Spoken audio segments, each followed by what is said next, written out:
pizza. I'm getting hungry. I'm getting hungry. Wow, when I tell you. I'm gonna tell you I'm hungry. Yeah. Hi everyone, welcome back to my channel. My name is Jessica, if you're new here. And in today's video, I have a special guest, my lovely fiance named Tim. Hello. And today we wanted to talk about the realities of our life in Los Angeles, because a lot of people don't really know what it's about here. And so we just want to kind of keep it real, you know what I'm saying? About... I know what you're saying. I know you know what I'm saying. I mean, they may or may not know what I'm saying. Well, maybe they're mind readers. There's a bunch of pros and cons we want to talk about, so I'll just start with one that really bothers me. Well, I think we should first start off with saying that we love LA.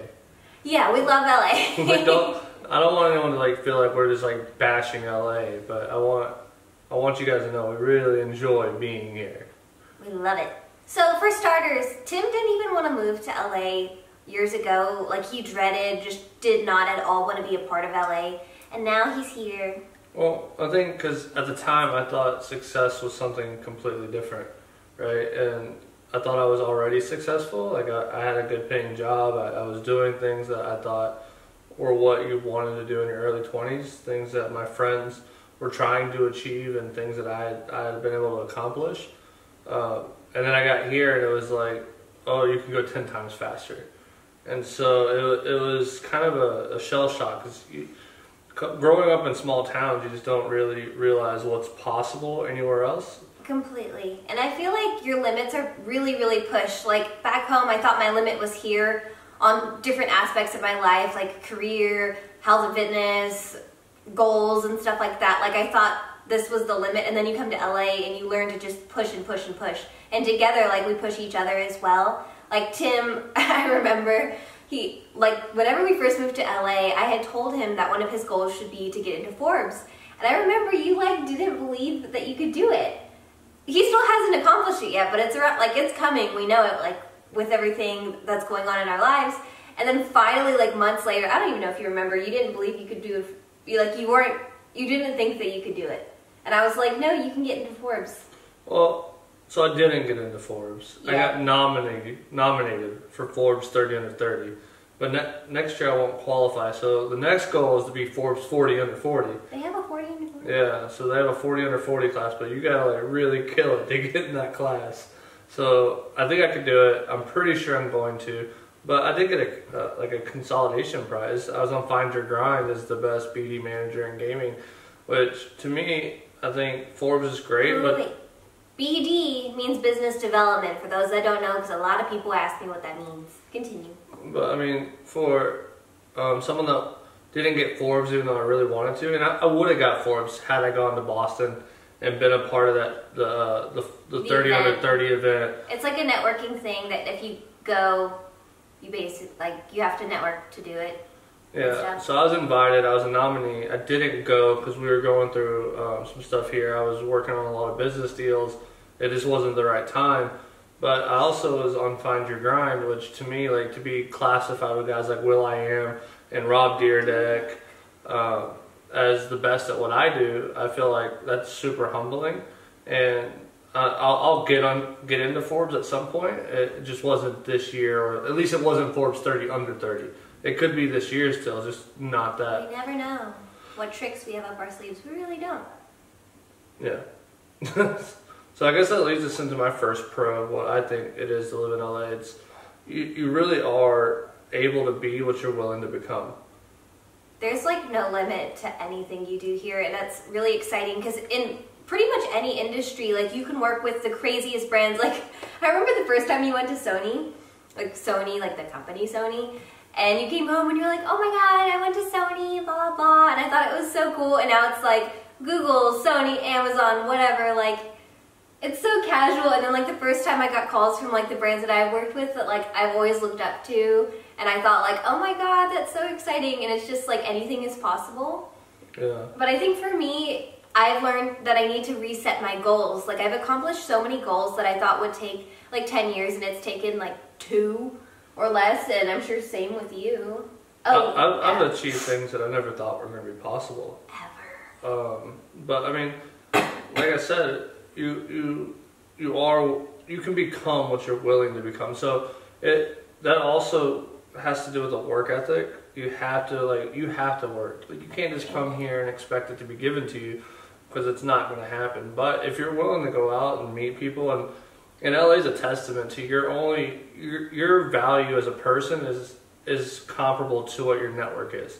So if you want to be a wealthy person, you better have a big network. And if you go out and you grind, you meet people, and you work with those people, and you find new ways to experiment in deals and make revenue shares and get money up front and back ends, and for a while there, we were kind of poor. We were very poor. Are you kidding? We lived with 7 people. There's 2 different kinds of payment, right? There's the payment of network, and then there's the payment of money. Yeah, so sometimes it's worth taking the hit financially to pay off your career in the long run. Like, I've worked for someone before for very, very little. After I had been making a lot of money, and I took a big financial hit because I knew that it would benefit me in the long run, and it really has. And same with Tim, in a huge way, in a much bigger way. Yeah, so Do you want to tell them who you worked for? Well, I worked for the former vice president of Warner Brothers, and his network was expansive, and I got to meet people like the head of Amazon and the heads of Microsoft, and guys that were like VPs of Sony and presidents of Sony. And he paid him literally nothing to work for him too. But the network value that I got out of it was worth it, because he knew everybody. Within the first month that we moved here, something that we did do right away was go to networking events, and we didn't even plan this big master plan of, oh my god, we need to start growing a network. It wasn't like that at all. It's just, we just didn't know anyone, so we were like, let's just go to a networking event for fun. And we went to one from Eventbrite, like the website, and we've made the best contacts from constantly going to those events, like people from Google, really big YouTubers that later, we worked on big projects with, and I introduced you to one of our really good friends there, and then it's just a web of networks. And then you met you-know-who, and you're doing that really big project with. Well, he was hosting the event. He hosted some events, and then Tim is now doing business with one of the hosts, and it's just this huge web of interconnected people, and all we had to do was go on Eventbrite, and that's how we just kind of started building our livelihoods here. I don't remember how we went to the first one. You got Allie and I, because you were like... That wasn't the first one. Which one was the first one? The first one was when we were... Oh, I know how we got there. I was working for Philippe, and we were trying to figure out something to do, because you had come to Santa Monica, and we were just looking on Eventbrite for some reason, and there was the one at the hot dog place where we met Alex, and so we went down to that fancy pub / German pub? Hot dog place. Was that the first one? I think that was the first one. No, I thought the first one was in Beverly Hills with Allie, because we hadn't lived. That was the 4th or 5th one, probably. Moving on from the topic of networking, something that really bothers me, this is on the more con side of LA, is that I'm a very social human. I'm a very big social butterfly, back home in Texas. I like knowing a lot of people, I like having a lot of friends, and hanging out with people all the time. And that just doesn't happen here, and it's really hard to make friends and to find good people here. People come from all over the world, and they really have their own best interest is themselves. And so a lot of times they want to use you, for money, for contacts, for your skill set. Whatever you can do for them is what they want, which is unfortunate. So that cancels out a ton of people that have tried to, we've tried to be friends with. I think there's a catch-22 to LA, right? There's 2 types of people in LA. The people that come here to become an actor or do something in the entertainment industry, right? And there's people that come here or that live here or are here to do business because they're actually doing something. And the ones that you're going to make friends with are the ones that have time. And the unfortunate part to that is the ones that have time are the ones that aren't doing anything. Yep. And it's just very, very lonely. In the last 2 years, we've had 12 people move here and move home because various reasons, they just didn't have the work ethic or whatever reasons they had to do and had to leave and stuff. And a lot of times they have the same problems, they just didn't have the work ethic, they didn't have the determination, and that sucks. it's really sad to see like so many friends come and go all the time. It's a really common thing. So I know as soon as I make a good friend, like the odds of them hanging around. Most of our friends are older. Most of our friends are like over 35. I think I have a 50-year-old mentality on life, so we're very like old people nowadays. We just hang out at home. Yeah. We go to bed at like 8:30. Yeah, and we wake up to go to the gym at like 6. So we do have like an old person mentality, but it just does get really lonely. Like we keep each other great company, but it'd be nice to have like a girls' night and like hang out with friends, but it's just so hard to keep friends around here. It's really unfortunate, and we get like manipulated. We typically see through like people's BS, but like for a while there, we were letting people like come in our house and stay with us and things like that. Okay, I like to like, if someone is hurting, I like to help. And an example, like we helped this one person and we were like, okay, you can stay in our house for free for a certain duration of time, like I think a couple of weeks is what we had agreed on, which ended up not being a couple of weeks. And like she gave me this huge pity story, so I was like, oh, I need to help you. And she came in our house and she was like, I'm gonna work, I drive Lyft, I'm gonna make all this money. She lied to us about being in medical school and all this stuff. The next morning I woke her up at 11 a.m. I was like, what happened to, I'm gonna wake up early and work. And she goes, is there any breakfast? This isn't a hotel bed and breakfast. Like, I'm letting you stay here for free in my guest bedroom. Like, to be nice, I don't have to let you do that. And then she eventually, in 48 hours, she asked us for money. She asked us to co-sign on an apartment, a car, and to lend her money and all this stuff. And I'm like, dude, you need to like figure it out. Like all this stuff went down. She ended up lying that she couldn't move home, and then she ended up moving home. And I'm like, ugh, it's not worth the stress. So she's too nice. So I quit letting people come in our house. Other than our friend Raylan. Raylan, you are the best. If you're watching this, you are the best house person, house guest? I guess he was a guest. Yeah, you were the best house guest ever, and you were low maintenance and wonderful. But see, Raylan was invited by me. Jessica invites the bad ones. Okay, I invite everyone else. But that's okay. Okay, another pro to LA is that people back home, like if you even mention the word like intuition, manifesting, law of attraction, like mental health, they think it, like most people at least, just kind of roll their eyes and they're just like, yeah, cool. Like I literally will talk about it with some people and they just kind of like, I don't know, you could tell that they think you're full of crap. You come here and like the people that are making it and doing huge things in the world all believe in the power of manifesting, speaking things into existence, and you know, the law of attraction, and that's what we're all about as well. We manifest pretty much everything in our lives.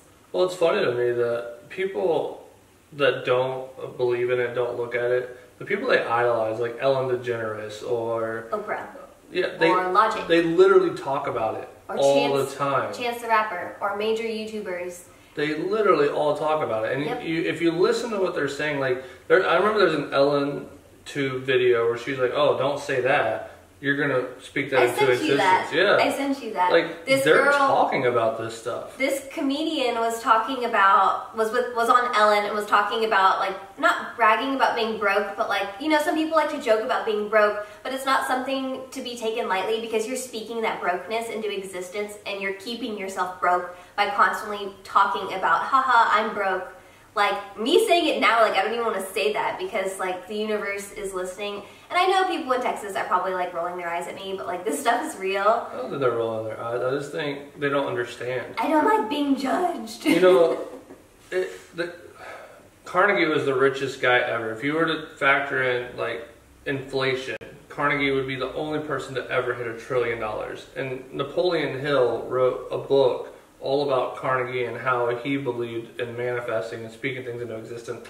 And the guy came from a hut in like Scotland or Ireland, from nothing to being the wealthiest guy ever on the planet. And he built thousands of schools and thousands of libraries and music halls and universities. And you look at what Napoleon Hill talked about in his book, and I highly suggest all of you guys read like The Secret, read Napoleon Hill's book. The Secret is a short read for those that don't like to read. It's very, very small. Yeah, well, you can also Pinterest the quotes from it. Don't watch the movie. I think it's on Netflix. Don't watch it. It's super cheesy. It doesn't really work to what it is. And I think the secret's like an entry level. It'll get your mind open to that idea, and then you'll start moving forward with things like Napoleon Hill and what's that guy's name? The older guy? I can't think of his name. You can also read Think and Grow Rich is a really good book. That's Napoleon Hill. Oh, Yeah. I thought you were talking about the one that my dad gave you. No. That's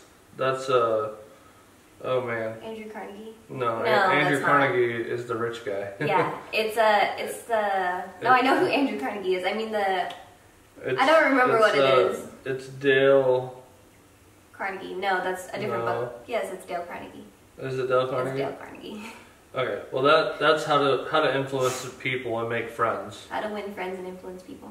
Something like that. No, if y'all are interested, it's a really good book too. But I think when you start looking at all these successful people that have made it in the world, you're going to start finding one common factor in every one of them, and that's they all manifest. It's a real Richard thing, Branson, I can go on forever. Sylvester Stallone literally manifested Rocky. He had a dream about it, wrote the dream down, had $5 in his pocket, had to sell his dog to get money to eat, and then refused everyone that was willing to buy it for hundreds of thousands of dollars to buy his screenplay, refused them until he found someone that would let him act in it. And he literally had that in a dream and manifested that into reality. Same with Jim Carrey. If you have just researched about Jim Carrey or you've seen him, he talks about how he wrote himself this check and then he tried to hit that goal. We've both written checks. When did we write our checks? Like 2 years ago? 2 years ago, and it was to end on our birthdays this year. And I accomplished We both have already hit our check goals. So we've written a new check, and that's just something you do. If you want to look into it, you're more than welcome to. Also, if you just YouTube like celebrities who practice manifesting or the law of attraction, they'll give you like plenty of videos that'll have these people talking about it, and that might help just get your foot in the door to like learn what it's about and stuff. I think it's really exciting. One of the big things that people ask about, and they ask me a lot, is how traffic is in LA. I mean, traffic's bad, but I just don't think about it, to be honest, because I don't travel for work. I did work one time from around this area, and then I worked, you lived here. I lived here, and I worked downtown, and I ended up leaving that job. It was just, I made a ton of money, which was like my personal record at that time, which was exciting, but like the money wasn't worth the traffic for me because I spent 15 hours a week in traffic, and that's a lot of time to be sitting in the 3 car. hours a day just wasting time. Another thing that a lot of people want to know about in this lovely city of Los Angeles is influencer events and what they're like. And let me just say, they're not what you think they're like online. I've been to quite a handful of different events, like just standard influencer events, and I've been to fashion events, beauty events and stuff, and they're really, really not all what people think that they're like. To be honest, like out of all the influencers I've ever met, maybe 20% of them are really kind, nice people. Number one on the list would be Liza Koshy. She is seriously the nicest person on the face of the earth. Like, I think the old school influencers are nice. David Dobrik. Yeah, never mind. Eliza Koshy's boyfriend's not that nice. He's really not Michelle Phan, at all. Alex, all those guys are like super nice. Yeah. I think Liza just really is so amazing to me because when I had first moved to LA, I went to an event by myself, which doesn't happen often. Like normally I'll have like Tim go with me or a different friend. At the time I had no friends, not that I have many now, but that's totally fine. I hung out with Liza. I didn't know anyone at this one event, and she found that out, and she literally took me under her wing and hung out with me all night. And I just thought that was so kind of her to just drop what she was doing. And I met her friend Gabby, who's another YouTuber. I've heard she's nicer now than she used to be. She wasn't very pleasant when I met her. And also, like, a lot of people's stuff is just plain fake. Like, an example, the Vlog Squad with, like David Dobrik's Vlog Squad. Not his main Vlog Squad, but, like, some people that are sometimes in videos. There's, like, a shorter guy and then the guy that, like, has sexually assaulted girls and stuff. They're, like, literally crazy. They are on so many drugs. Like, every time I've met them, they're just really... I don't even know if you... Like, it's not even drunk. It's just, like, on a concoction of drugs, and it's just not pleasant, and it's scary. And then also, like, we were at this event... was it that this summer? Yeah, it was this summer. event? Yeah, I don't think you saw them, but we were at this event and we were just hanging out. Like, it was a nice event. There was music playing, like it was chill. And then behind us, all of a sudden you hear these guys like screaming and raging. And what had happened was they had turned on their vlogging camera to like jump up and down like, woo, it's a rager. And then they had turned it off and just were like acting casual. I'm like, why are you faking your life? Like, why are all those vlogs fake? It's because drama sells. It's ridiculous. Drama sells. It's so dumb. And then another time I went to a fashion event with my friend Jessa, and Jessa and I were holding hands to walk through the door. And there wasn't a lot of people around. There was like a row of paparazzi, because there's like the girl hosting, it's like a celebrity or whatever. But there wasn't a line of influencers. It was just Jessa and I. And she had walked in first, and I was holding her hand behind. And this girl, this big fashion influencer that like a bunch of people know, walked up and shoulder checked me to get in the door, like completely shouldered me, and I like bumped up against the door railing. I'm like, what the hell, man? Like, who was it? I forgot her name. I have it on my phone. It's this blonde girl with this crunchy hair. Crunchy or scrunchy? Crunchy.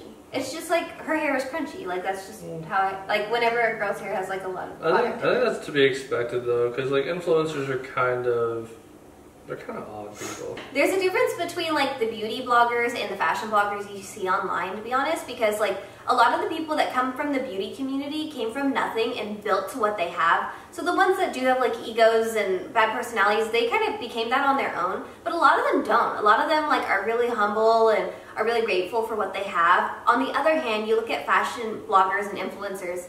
How did they get their Gucci and their fashionable things from before they were popular? Before they were popular. Their mom and dad got it for them. So they have already came from, like, yeah, they had to work hard to an extent, but at the same time, they've been given a lot. And so, like, their personalities reflect that upbringing as opposed to, like, being humble to be where you're at. Just a lot of times, they're just not very nice. And it's just really unfortunate that that happens, because events aren't what you think. And a lot of events, you know, some of them do care about like the integrity of the people and the personalities that they bring into the event, but a lot of times they don't, and they just want views. So they bring in all of these rude girls. They don't care who they are, how many people, as long as they're getting the guaranteed posts. And a lot of the events aren't pleasurable for a lot of the influencers because they're constantly having to create content. Like, I went to a Revolve event, and a lot of the girls there, I was a +1. I wasn't like the influencer that got brought in.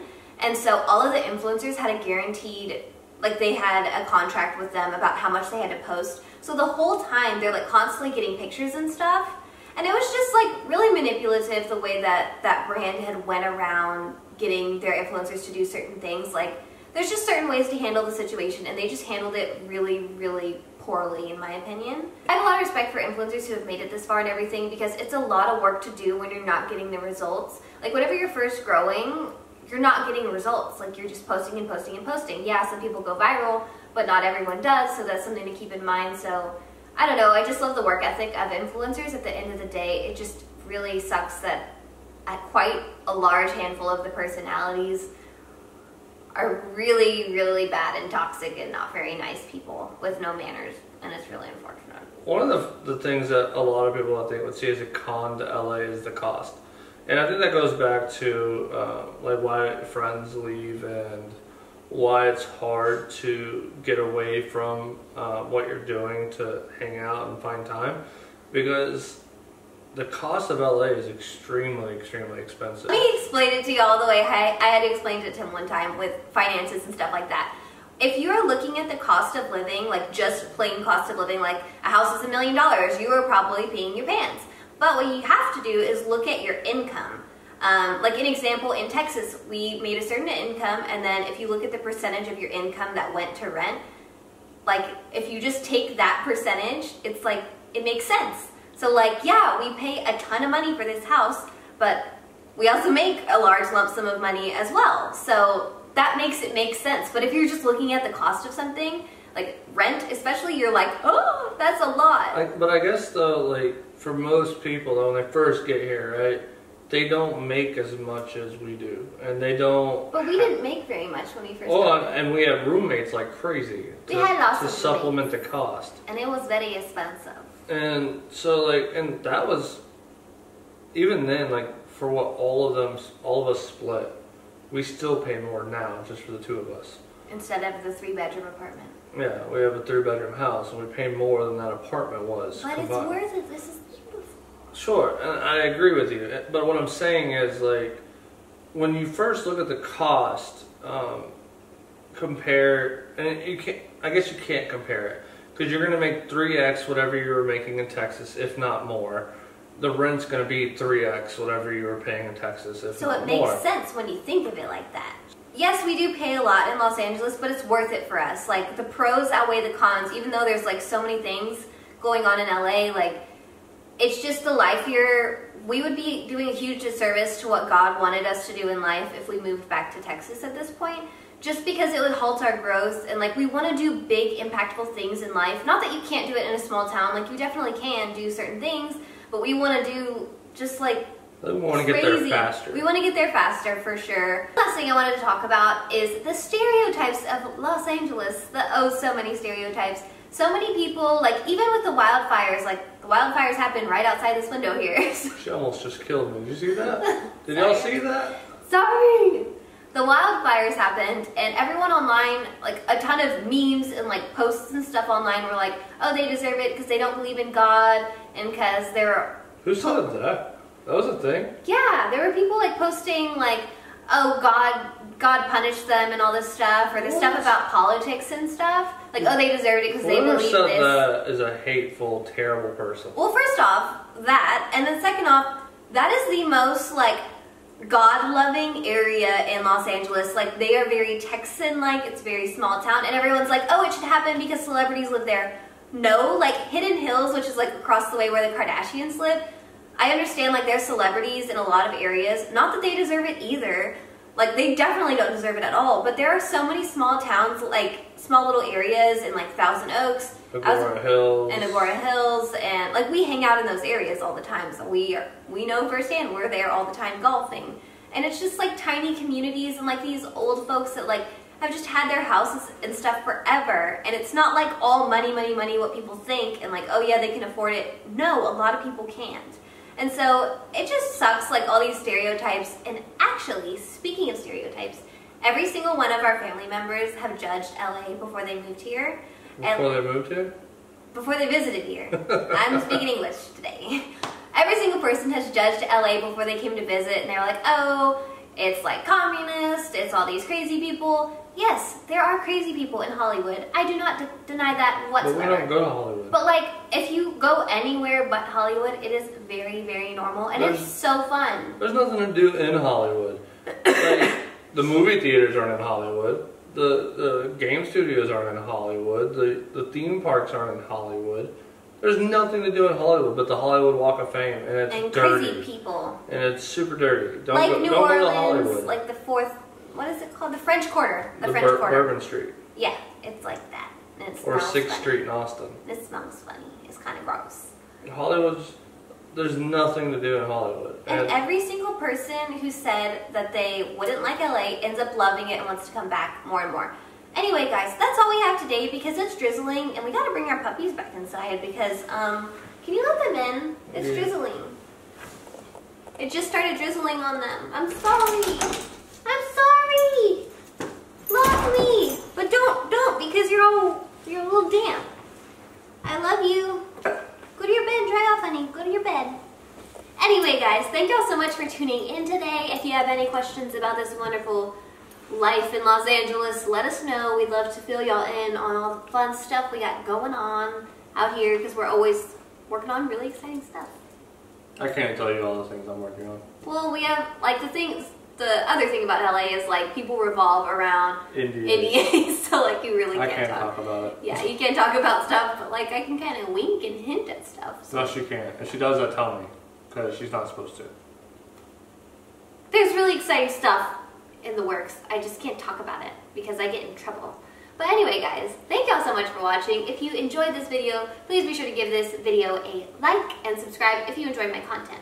Because all these people are always like, subscribe, and I'm like, dude, why are you so aggressive? You don't even know if I like your video yet. So I don't like to say it at the beginning because you haven't watched my stuff yet. Anyway, I'll see y'all next time, guys. Bye. Peace.